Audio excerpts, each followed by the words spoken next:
Welcome to Rob at the Movies. Before we get started, we have this. Now that we've gotten the warnings out of the way, let's get to why we're here. We love this movie, and we love analyzing it. I'm not gonna spend too much time on this intro because I think I've got an eye-opening theory to share with you. Just know that I've spent a lot of time researching videos and documentaries on this film and have yet to come across an explanation like the one I'm about to share with you. Let's do it. Welcome to the Wendy Theory. During my research of Stanley Kubrick, and his style of filmmaking, and just how intensely involved he was during the entire filmmaking process of The Shining, being very involved in the editing, and picking out exact shots for transitions between scenes, I came to the conclusion that the speculation from some, that there were, quote, unquote, continuity errors, in this film, mostly revolving around furniture that may seem to move, or be missing, or light switches that are suddenly there in one shot but not in another. I believe this speculation is incorrect. These things that have been previously identified as errors, must have been done on purpose. Stanley Kubrick would not have allowed continuity errors.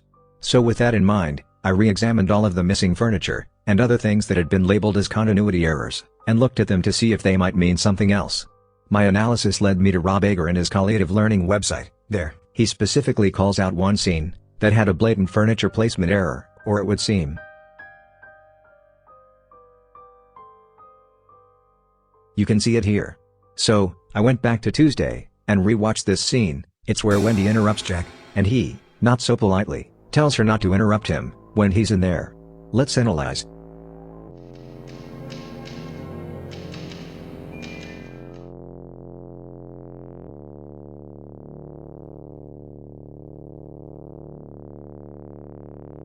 As Wendy walks up to Jack, he yanks the paper out of the typewriter. How's it going? Fine.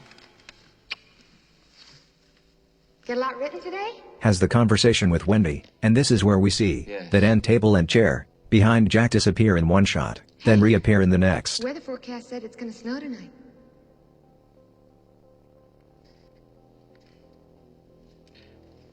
What do you want me to do about it? Oh, come on, hon. Don't be so grouchy. I'm not being grouchy. I just want to finish my work. Okay, I understand. We then see Wendy walk away. It's this very next shot of Jack that is the key that unlocked the Wendy theory.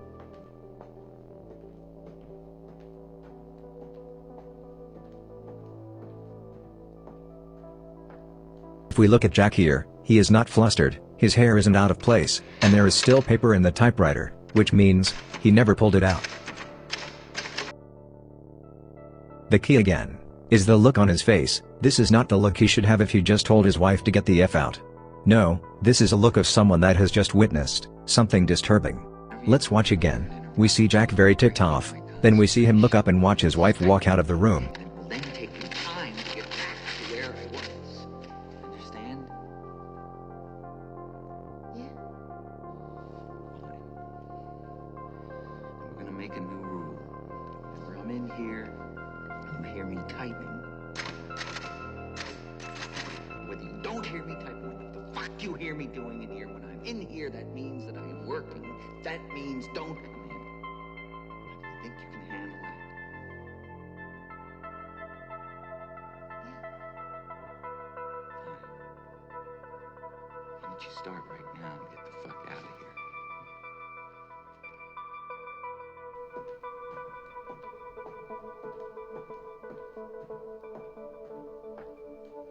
I would call this look at a minimum a puzzled look, like, what just happened? This is where the Wendy theory takes off. What could Jack have witnessed to give this look? There are three disturbing possibilities that might have just occurred. 1. Wendy walks up to Jack, and has a conversation with him, where she is speaking out loud, but the replies that Jack are giving are happening in her head. Or 2. Wendy has the conversation out loud where she voices Jack's responses as Jack, as well as her own responses. Or 3. And maybe the most disturbing possibility, she walks up to Jack, and has that entire conversation in her head, while she stands silently next to Jack, then walks away. Yes, it's Wendy that has the psychological issues. I'm not a psychologist, or psychiatrist, but from a layman's point of view, she could be schizophrenic. This would explain the hallucinations and the paranoia. Now that we know Wendy has issues with her mental fitness, we can go back to that look that Jack gives as she walks away. And maybe the reason he keeps typing is because this is something he's gotten used to, and he just lets her go, because this is what she does. So, back to the disappearing furniture in that scene. Why does this happen? I believe, as Wendy is having these hallucinations, she just isn't recalling things perfectly, as they are in reality, so things come and go, because they're not important, or, she just doesn't recall them as they're glitches in her memory. But, we can use these changes, or omissions, as our clue to her active hallucinations.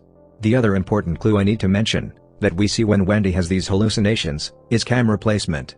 When the camera is filming from the back of the characters, as in this scene, the camera starts from far behind Jack, and comes closer as Wendy walks in.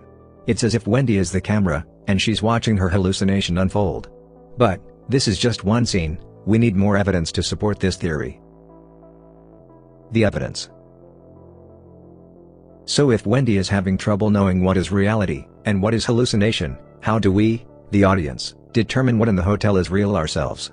Well, if the main clue is something missing, added, or different, then, our only basis for what is real, is the placement of things during the scenes of the interview, and the walkthrough on closing day. That's our basis for reality. Anything different is most likely a Wendy hallucination, so keep that in mind as you re-watch the movie.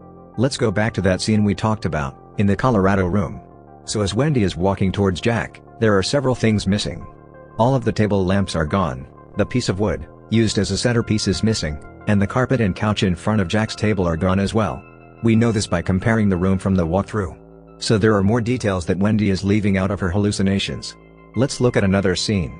This scene has gotten a lot of attention. Danny and Wendy watch a TV that, obviously, isn't plugged in. How is this possible? It's possible, if it's only Wendy that sees the picture on the TV. And as you now notice, this shot has the camera placed behind the characters, another clue for her hallucination. So basically, in reality, they're sitting in front of a TV that isn't on, and Danny is just watching the snow fall, and playing with his toys, which is why he gets bored, and asks to get his fire engine. Not right now. Daddy's asleep. I won't make any noise. Now, come on, Doc. He only went to bed a few hours ago. Can't you wait till later? I won't make a sound, I promise I'll tiptoe.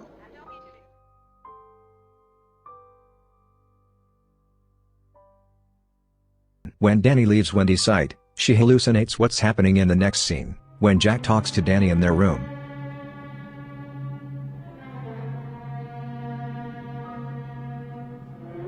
Can I go to my room and get my fire engine? Come here for a minute. How do we know the next scene is a hallucination? One big detail, the nightstand between the bed and the bathroom door is not there. There's actually no room for one anymore. It seems that the dimensions of the bed or room have changed, as we see here. Also, there's no lamp on the left side of the vanity mirror, and the one lamp that is next to the bed is different than it was during the walkthrough. Wendy is the one that is imagining that Jack is slowly going crazy. These hallucinations are feeding her paranoia that Jack is going to hurt them. About Danny shining. Let's talk about Danny. Why do we think Danny shines? We see Dick Halloran talk with Danny over ice cream during closing day. Let's look at that scene again. So Dick and Danny get ice cream, while Jack and Wendy finish the walkthrough. Maybe he showed me something. Try to think of what it was. Drellin, are you scared of this place? So, as this conversation is happening, what do we see? We can see that the storeroom, behind Dick, doesn't have a light switch. When they went in earlier, there is a light switch. So that means that the ice cream conversation is a Wendy hallucination. Which then means Danny and Halloran don't really have the power to shine. But wait, didn't Halloran Shine talk to Danny in the storeroom? Let's take a look. What's up, Doc? Now, this is the storeroom.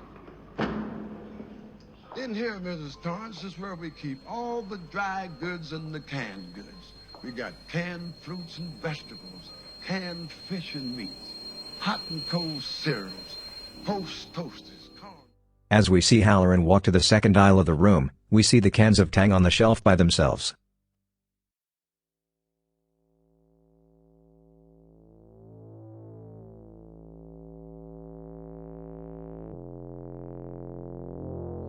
But as the camera swaps to look, again, from behind Wendy, as Halloran starts his shine talk to Danny, you'll see now there are cans of Kool-Aid, next to the Tang. Why is Kool-Aid important? Because this is Wendy's hallucination, and this is where she would store her Kool-Aid.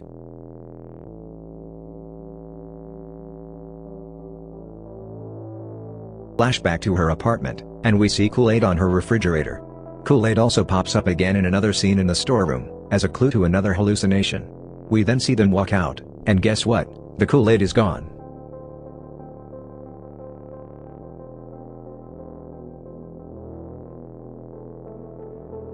So she's having this hallucination, as he's talking. Back to the ice cream conversation, it's during this imagined conversation, that Wendy comes up with the story about room 237. She is the one that's creating the backstory of something supernatural going on in it. But wait, didn't Danny have a vision before they went to the hotel, you ask? Well, let's take a look at that scene. You understand? Stay out. You'll see that the explanation here not only covers Danny, but it also explains the Grady issue. So here's where we get our first taste of Wendy's mental issues in the movie's timeline. But real quick, let's take a minute to look around the apartment and see what we see. There are stacks and stacks of books.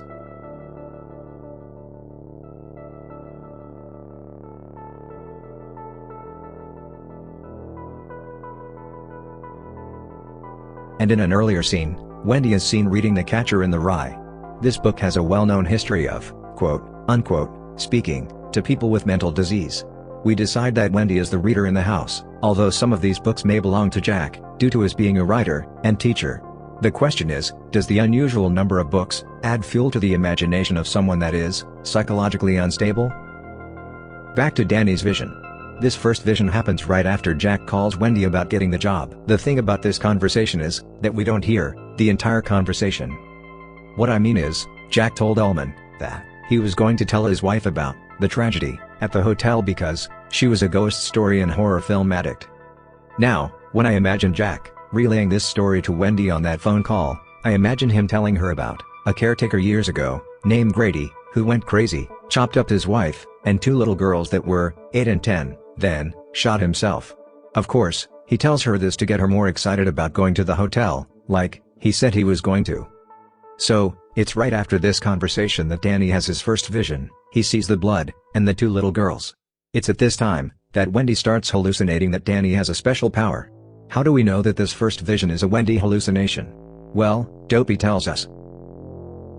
On Danny's door, you see a sticker of Dopey. The camera moves in as he has the so-called vision. Then later, as Wendy and the doctor leave his room, Dopey's not there.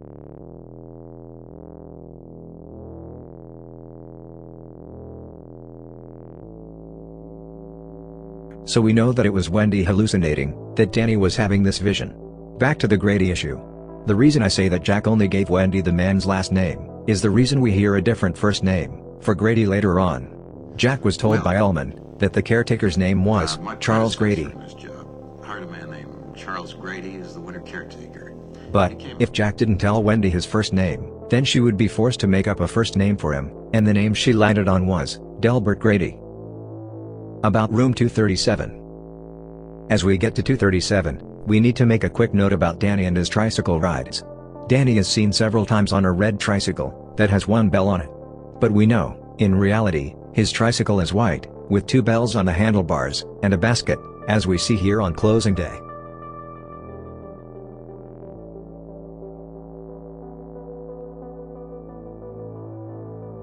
Here it is, along with all the other luggage that seem to magically fit in a little VW Bug. A side note on the amount of luggage: the reason Danny is sitting in the car the way he is because he is sitting on most of that luggage that's piled in the backseat. That's the only explanation I have for that. Back to the tricycle. So if Danny's track is actually white, every time we see him ride through the hotel, he's on a red one, then that means each of these rides is a hallucination. The other clue is that the camera is behind him each time, signifying Wendy's point of view.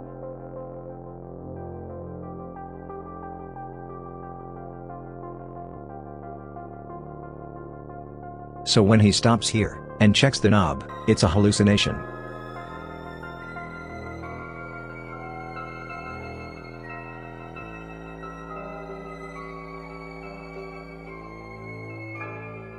Now on to this next scene. Here we see Danny in 237's hallway. There are several things we need to unpack here. First off, why is Danny playing here? I used to think that he just picked this hall because he had run of the hotel, and his mom and dad are somewhere else.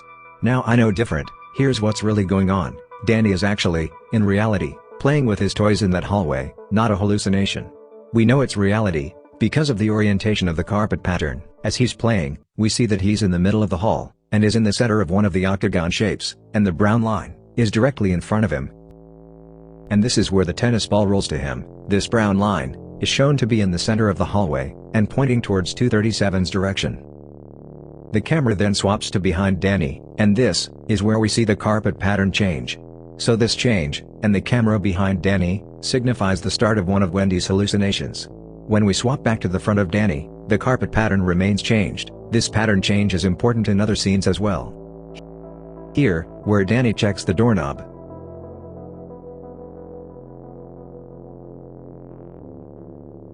And here, where Jack runs from 237, same pattern as this hallucination. So now that we know Danny is in one of Wendy's hallucinations, these next details are very important. Earlier, I said I grew up thinking Danny had just randomly picked this hallway to play in, but that is not correct. When you put things in context of a mother and child, a mother would want to have her eyes on her child, especially if she is paranoid that her husband is going crazy. So Danny is in this hallway because he is with his mom, and he even tells us this when the ball is rolled to him. He knows that his mom is in one of the rooms, and is the only one that could have rolled the ball, which is why he calls out to her. Mom? He's not calling out to her in hopes that it's her, and not a ghost. He knows she's there, and she was the only one that could have rolled the ball. But you have to remember that we are now seeing Danny in Wendy's hallucination, so she is seeing him act scared. She opened the door to 237. Because it's truly only her that knows the story she made up about 237. Now, here's a big reveal. Mom, are you in there? If you haven't already guessed, if Wendy is in 237, then she is the one that hurts Danny's neck. You heard it right, she is the crazy woman in 237, her words. In the hotel with us. There's a crazy woman in one of the rooms. She tried to strangle Danny. And for further evidence, Stanley Kubrick even shows us who's in 237.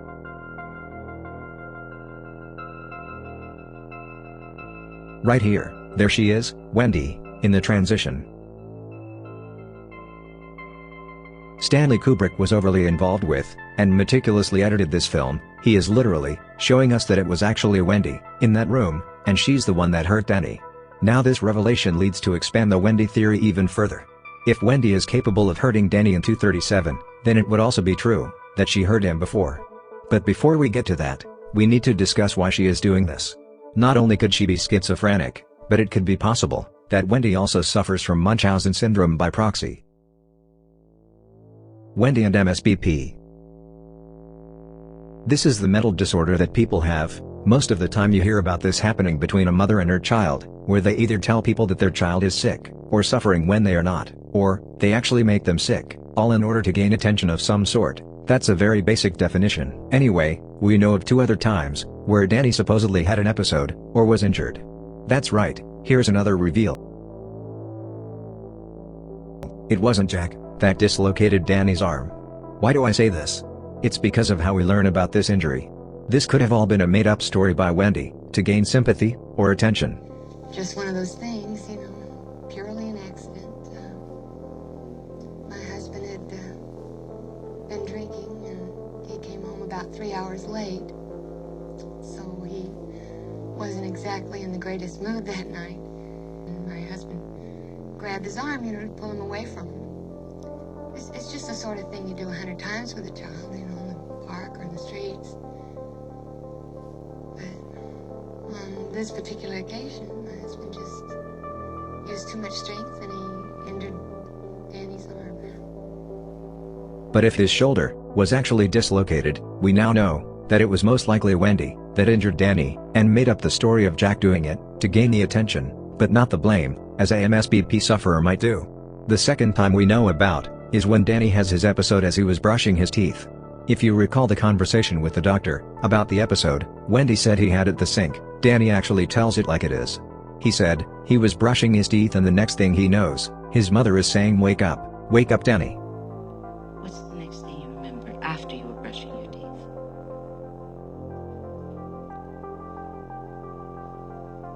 saying, wake up, wake up.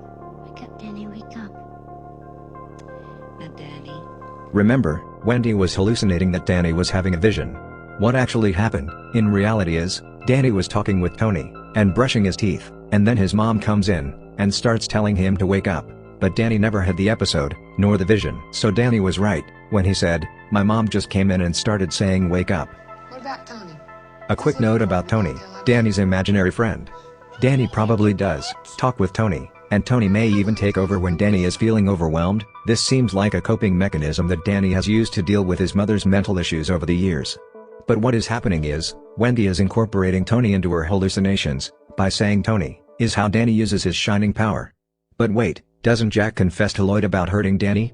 Obviously now, we know that the gold room scenes are Wendy's hallucinations, and not Jack's. It would make sense that Wendy would continue her story, that it was Jack that hurt Danny's shoulder, and this is why we see Jack say this to Lloyd. Never let me forget what happened.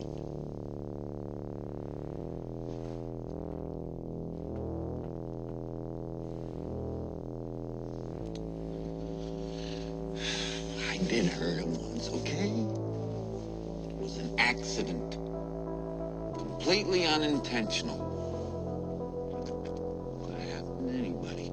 Some quick evidence of proof of hallucination in the gold room. Here, we see that the easel that is holding the gold room sign has changed from the walkthrough.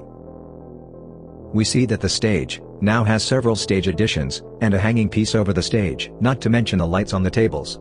There are more differences that I cover in the longer part 2 video, scene by scene breakdown, that is available, or soon to be available, depending where you are, in the space-time continuum.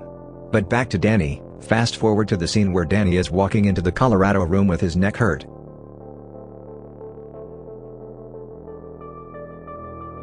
As Wendy comforts Danny, the camera is behind Jack, and there are several things missing. Wendy and Danny actually move from in front of the stairs, to in front of the couch. Danny, what happened to your neck?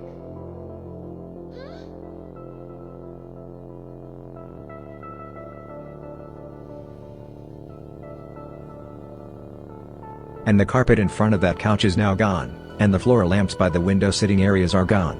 When we get a front shot of Jack, we see the end table and chair behind him are now gone. As Wendy starts to back out of the room, the floor lamps reappear.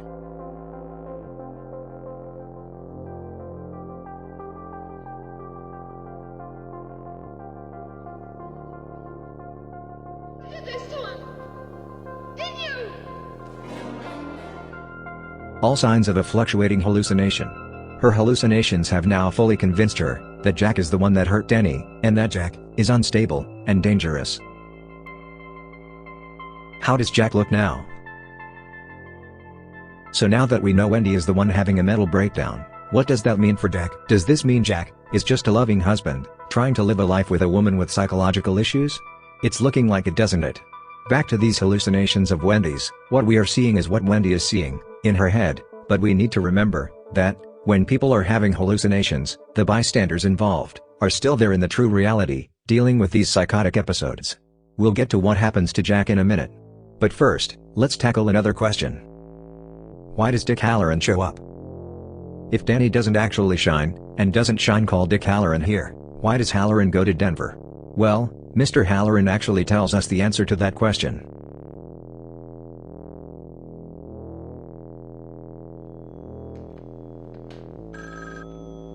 In this scene, I used to think that when he spoke to Durkin about why he was trying to get to the Overlook Hotel in a snowstorm, the story about Ullman calling him was just a story to tell, so that he wouldn't have to explain his shining ability. But, in actuality, when he says Ullman called him because the Torrances turned out to be unreliable, this was actually the truth. Ullman phoned me last night, and I'm supposed to go up there and find out if they have to be replaced. How long is it gonna take you? Mr. Ullman did get a call about the Torrances needing to leave the Overlook. But, who called Ullman? Why, Jack did. And here's when he did it. After this blow-up in Wendy's head. Remember, Jack is most likely there trying to talk with her as a normal person, but she is in a deep hallucination. Be that different from the episode that he had before we came up here. Typical of you to create a problem like this when I finally have a chance to accomplish something. When I'm really into my work. I could really write my own ticket if I went back to bowling. How do we know this is a hallucination? When Wendy opens the door to let Jack in, we see a light fixture on the ceiling above the door. That light wasn't there during the walkthrough. Nothing at all. I didn't see one goddamn thing. You went into the room Danny said? To 237? Yes, I did. And you didn't see anything at all? Absolutely not.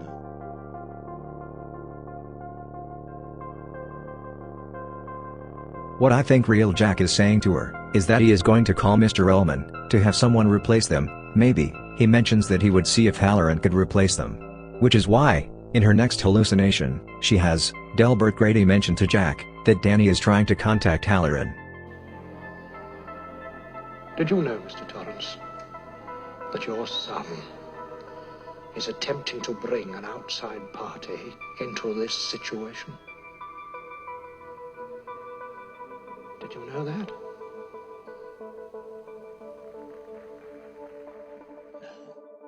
Jack then goes to the radio room. This is when Jack, in reality, calls the fire service, to relay a message to Mr. Ullman, that they need to leave the Overlook for medical reasons. The clue we are given that Jack actually did this is sitting right on the desk. Mr. Ullman's nameplate is sitting right there. Earlier, when Wendy was in there, the nameplate is not there. But, how do we know that when Wendy was in the radio room, it was reality, and when Jack was in the radio room it was a hallucination? The main clue is here, the light switch by Ullman's office door. There is no light switch there when Jack walks in for the interview, and it isn't there when Wendy uses the radio, here. But a light switch appears when Jack uses the radio room here. So when Jack is in that room, it's one of those mixed realities, where something is happening in reality, but we are only seeing what Wendy is seeing. Let's get to another one of these mixed reality interactions, and it's a big bombshell reveal. What happens to Jack? So here's where it comes to a head. Here, Wendy goes down to look for Jack, and right away the camera is behind Wendy, and we know right off that she is having a hallucination. She is actually, in that room physically, but we see the bare carpet, that should be in front of the fireplace, is not there. When we see Wendy from the front, in the next shot, we see the carpet is there. This whole scene is a mixed reality hallucination.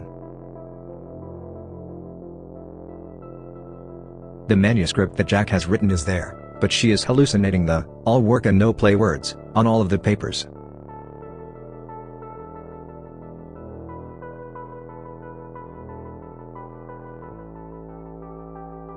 Now we see Jack enter, but we are behind Jack. How do you like it?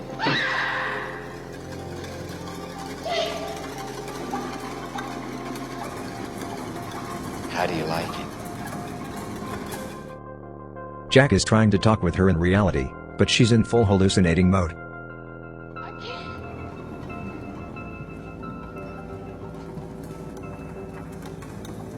Maybe it was about Danny. Maybe it was about him. I think we should discuss Danny.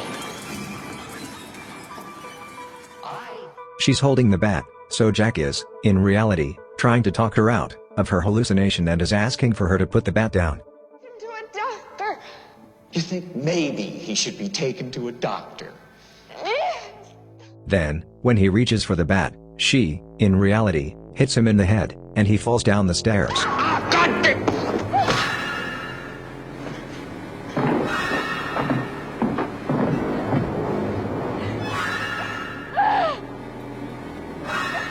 Now, this is where the reveal happens. We see Wendy drag Jack to the storeroom. But look behind her, as she struggles with the handle. There's no light switch. If the light switch is not there, as it was, during the walkthrough, then she is still hallucinating. Guess what? She didn't drag Jack to the storeroom. She dragged him outside, and put him, in the maze. After this happens, every time we see Jack, from here on out, it's a hallucination of Wendy's. Actually, most of everything we see after this point, is Wendy hallucinating. Oh, check it out! All hallucination. If she hallucinates putting Jack into the storeroom, then Jack talking with Grady is a Wendy hallucination, and also answers the age-old question of who let Jack out of the storeroom. But you haven't the belly for it. He was never in the storeroom. Just a quick flashback to that drive to the hotel. We must really be high up. The air feels so different. You know how people have commented on Jack's attitude of irritation during that scene? People have made comments that Jack's behavior in that scene is a sign that Jack doesn't respect his wife, or thinks she's just not smart, like, she is just an irritation. Or here, when he quote-unquote agrees with her, when she gives him advice on writing. Any ideas yet? Lots of ideas. Good ones. Well, something will come. It's just a matter of settling back into the habit of writing every day. Yeah, that's all it is. That sarcastic agreement answer. Like, he's saying, you have no idea what you're talking about. This speculation may have some credence, because of what she has Grady say, during the storeroom hallucination with Jack. She gives herself props for getting over on Jack, and for being stronger than he thought. Let's listen. Your wife appears to be stronger than we imagined, Mr. Torrance. Somewhat more resourceful. She seems to have got the better of you. The moment, Mr. Grady. Only for the moment. This seems to mean that she knows Jack doesn't think highly of her, and here she defends herself through Grady. This may be a way of getting back at Jack subconsciously. Unfortunately, it happens through a psychotic break. Anyway, back to the evidence. As Wendy runs out to check the snowcat, we see a few trees missing by the garage, and the light pole in front of the tree is not there as well.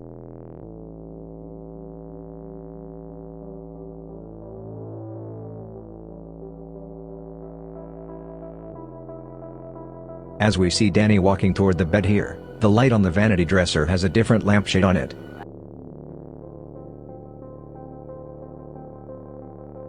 Then the hallucination goes into full speed, and she imagines that Jack is chopping through the doors and coming after her and Danny, to kill them. This is a full paranoid schizophrenic episode, in my opinion.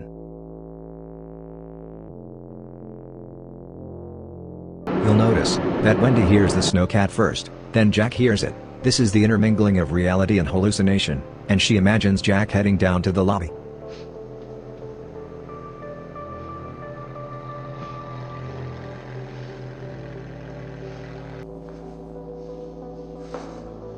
We see another clue of hallucination. As Jack looks out to the lobby, the closest chandelier to where Jack is standing is missing, giving us a clue that what we are about to witness is not actually happening.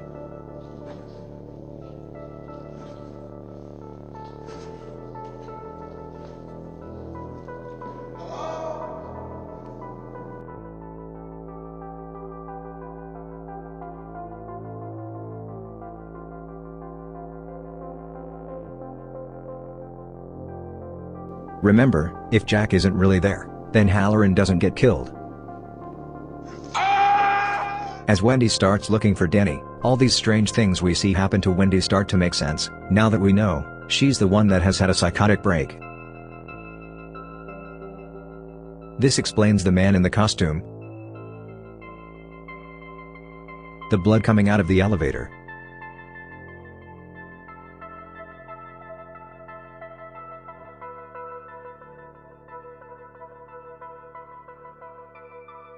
the skeletons in the lobby.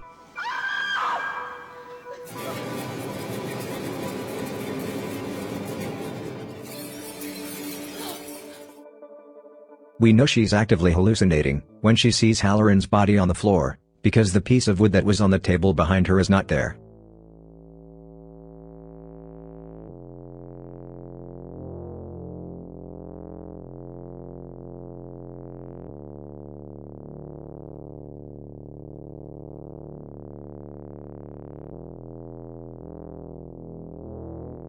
Then, she sees the man with blood coming from his head, which, by the way, I think is the maitre d' from her gold room party scene. Great party, isn't it? Anyway, I think Halloran is somewhere in the hotel looking for them, or if he sees Wendy running around screaming with a big knife, he may just have let her be. Another quick clue as to how we know Jack isn't there chasing Danny, is the placement of the snowcat. We see where and how Halloran parked it. It's parked here facing this direction.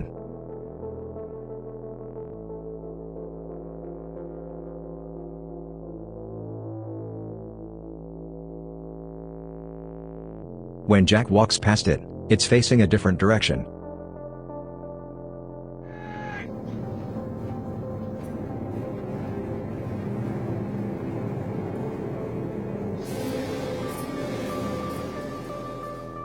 This is because Wendy doesn't know where it's parked until she runs out of the hotel. It's now parked the same way Halloran parked it.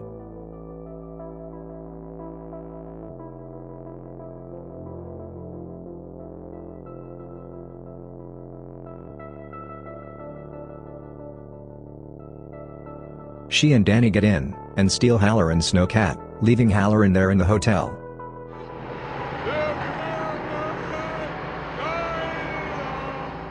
As for us seeing Jack trying to get out of the maze, this is just part of Wendy's hallucination.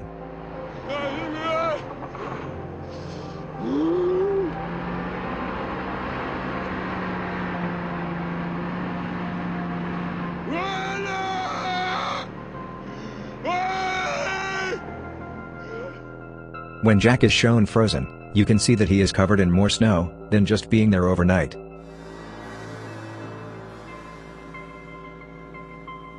Speaking of this shot, I want to show you something I found during my research. This is from a 17-minute documentary called The Visions of Stanley Kubrick. It contains directors and other professionals that worked with him or were just discussing his genius. You can imagine that he was a consummately gifted photographer professionally. He was also a consummately successful chess hustler. And if you think about that and combine the mind of a really complex chess player with the eye of a perfectionist photographer, you have Stanley. Within this documentary we get a shot of frozen Jack, but this shot is just a little bit more zoomed out than how we see it in the film. That his compositions were very simple. They were very simple and very direct. But there's something about that directness that's very disturbing. This zoomed out shot, I think, gives the idea that Wendy put him out in the maze sooner, a little more credence. Here's the clip. As you can see, this shot tells a whole different story than this shot.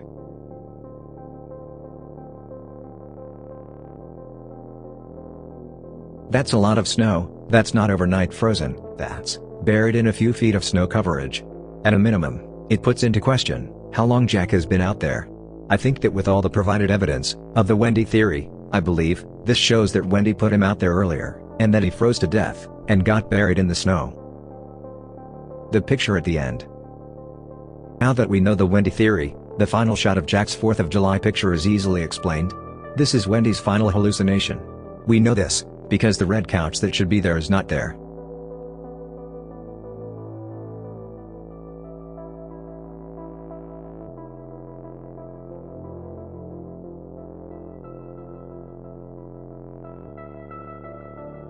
And this is just the wrap-up to her mental breakdown, and her way of justifying what happened to Jack. The wrap-up. So there it is. What do you think? Does the Wendy theory finally explain Stanley Kubrick's vision of The Shining? I think this theory is more plausible than any other theory out there. It doesn't involve the supernatural, or rely upon Jack as the one that goes crazy, which some of those theories still often involve the supernatural. Did I miss something? Am I the one that's crazy?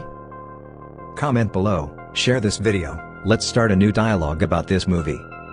Thanks for watching, and don't forget to watch the second part of this video, where I show more evidence of the Wendy theory, pretty much scene by scene. Don't forget to like and subscribe. More videos to come. See you next time.